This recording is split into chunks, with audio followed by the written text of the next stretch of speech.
Xandrex Arellano! What's up, brother? Smooth, ha? Thank you po. Titingnan natin kung kinilig ang ating Clash panel. Especially Miss Ai. Oo nga. Paano ba isayaw ng mabagal? Ano po? Ay, niyayaya ako. Naku, alam mo, ayoko talaga. Pero since pinipilit mo ko, Hello po, Miss Ai. ano ba? Gusto kita isayaw ng mabagal.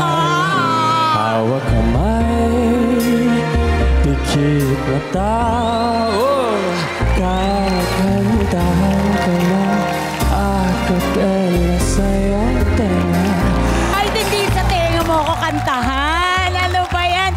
Naku, pasensya ka na. Uy, may asawa na ako. Naku, baka sabi na asawa ko. Ano ba yan? Pinaglika na naman sa kalan. Kalandian. So, Clash panel, anong masabi mo sa performance ni Xandrex? Alam mo yung cool lang yung pagkanta mo na relax ka lang.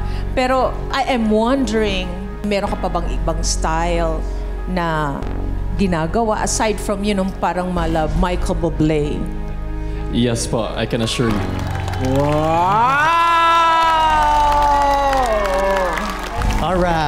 Alright. You know your strength, kaya yun ang kinanta mo. Ang kinabahan lang ako nung medyo bumibirit ka na parang na-feel ko na medyo parang nahirapan ka. We need to see versatility. Laban to The Clash to di ba? So kailangan ma-overpower mo lahat. Kung sino yung mga nauna at kung sino pa yung mga natitira. So ngayon dapat nakikita namin yung growth pa lang para sa inyong dalawa. Alright? Thank you. Miss Ai, sino sa kanilang dalawa ang nakakuha ng boto mo? Oh, well, Raver, ang boto ko ay ibibigay ko kay...